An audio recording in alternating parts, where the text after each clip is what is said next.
Hey guys, this is Comic Uno, and today I'm doing a review for Revival issue 33. Before I start talking about Revival, just want to give you guys a couple updates. Of course, I have Comic Uno episode 115, and that's the show where I review all the comics I've read this week in one show. And here are the exclusive comics. We got Postal, issue 7, Grim Fairy Tales, issue 114, Zodiac Star Force, issue 2, Morning Glories, issue 48, and Inferno, issue 2. So if you want to go check out all those reviews, go to Comic Uno, episode 115. Also, guys, I do have the Kickstarter going on for my comic book, like Father Like Daughter, issue 2, going on right now. So hopefully you guys can support that, and that is annotated. But let's start talking about Revival, issue 33, one of my favorite series, definitely to talk about. I love this book.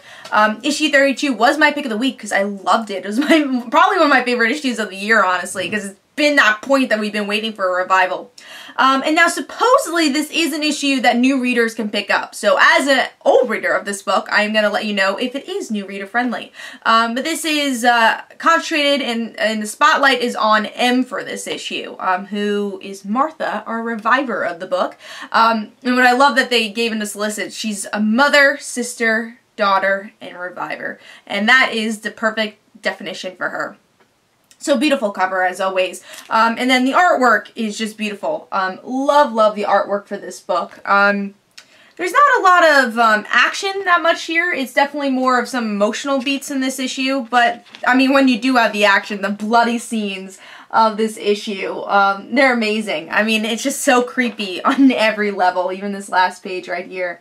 Definitely intensifies the creepiness. And especially with the art, you just see these cold eyes. And you have to have a very talented artist to just see the emotion through the eyes in the art. I think Revival does it so perfectly. Just really showing what exactly Martha's personality is and what train of thought she's having. But let's start talking about the story. So here, this is definitely the a big movement for Revival, because a big progression is that last issue everyone found out that Martha is a revival, even her father. So now Martha M is going to have to go to the place they've been holding the revivers, kind of this prison, kind of this home for them. It's kind of this mix of it. It's not like they're being punished, but at the same time they kind of are.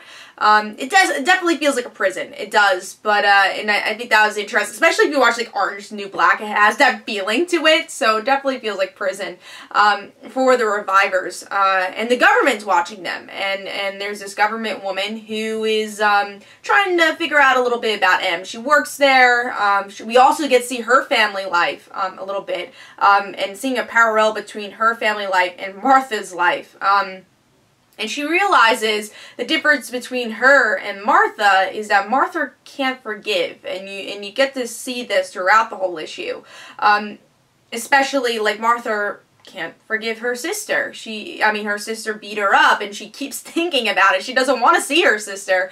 And then she sees another woman who put a scythe in her. So she's like, "Oh, I can't forgive you either." So yeah, what the difference with revivers is that they kind of keep living the moment of when they died, which is obviously not a good thing. And that's why you're seeing these cold eyes with them, because she keeps remembering the time she dies. And that goes back to the beginning of the series, where that's the mystery. You don't know how M died. And now you're continuing that mystery, which I think for the past couple of issues, or really the past couple of arcs, honestly, has been forgetting that, is to focus back onto M's mystery. That is the reason that we kind of fell in love with this book for the first place. It's like, oh, there's this awesome mystery of like, how did our main character die?